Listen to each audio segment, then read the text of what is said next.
Hayden Cooper reporting. Chris Brown is the acting national president of the Health Services Union and he joins me now from Hobart. Welcome. Good evening, Chris. Do you believe that the actions of some former executives of your union constitute corruption or fraud?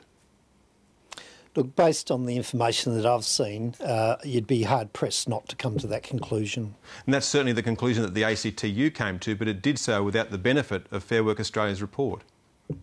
Indeed it did, and I think it jumped the gun in terms of the conclusion that it came to, and the serious issue of suspending a union from the ACTU is extremely disappointing and unfortunate. Well, unprecedented, we're told. In fact, the ACTU didn't suspend the Painters and Dockers Union after the Costigan Royal Commission found it was linked to 15 murders. So is this something of an overreaction?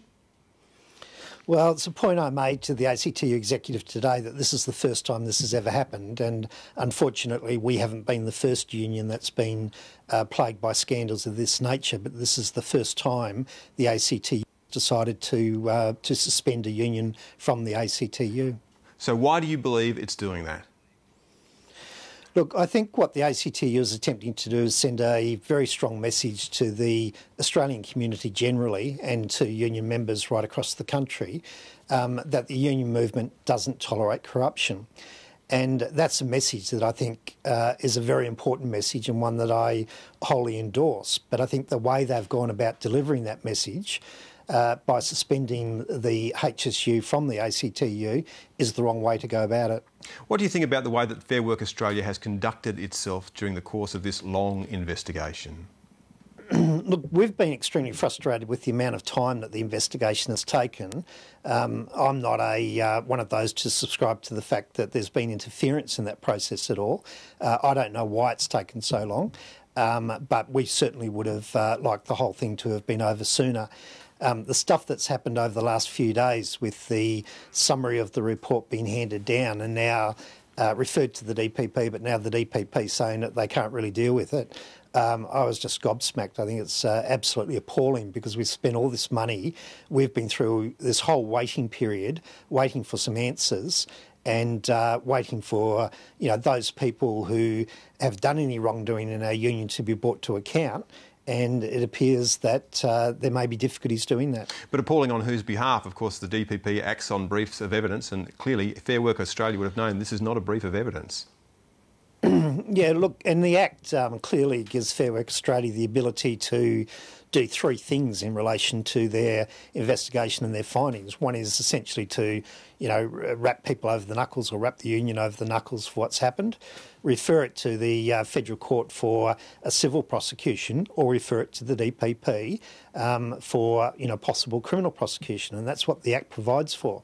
If there's been a slip up here, we need to find out whether the problems with the legislation itself, with the problems with the process that was undertaken by Fair Work Australia, or if it's something else. We need to know what it is, because this is just ridiculous. If the ACTU suspends a union on the suspicion of corruption, which is what has happened today, it sets a fairly high bar, doesn't it, for behaviour in public life? What then should you ask of Julia Gillard and Craig Thompson, who sits in Parliament?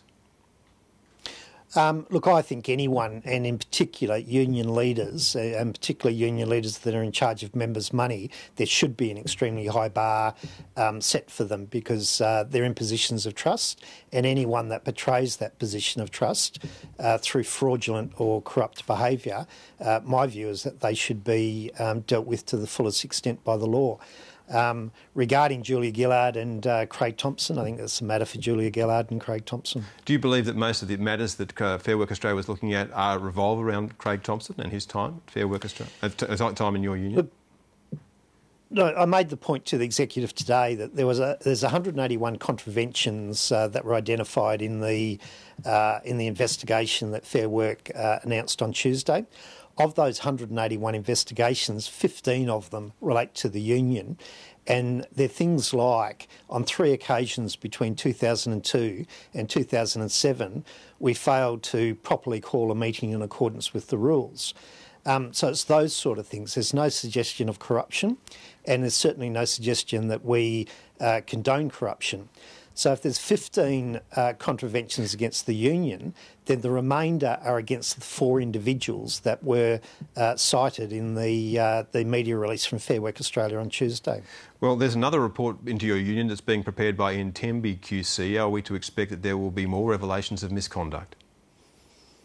I think there probably will be. I need to point out that the Tembe inquiry is into the East Branch of the union only, and it was commissioned by the branch itself. It wasn't commissioned by the national union or by the national executive. But obviously, if you're to believe what you read in the papers today, we're in for some more bad news as far as that branch is concerned. The point that was made today to the ACTU executive was that since we uncovered the corruption in the HSU in March 2008, we've done a significant amount to get our house in order. We've got some of the best financial governance arrangements and policies in place. The problem is we still have one branch of the union where these accusations are ongoing, and I suspect that's a large part of why the executive today decided still to suspend us. Chris Brown, we'll have to leave it there. Thank you.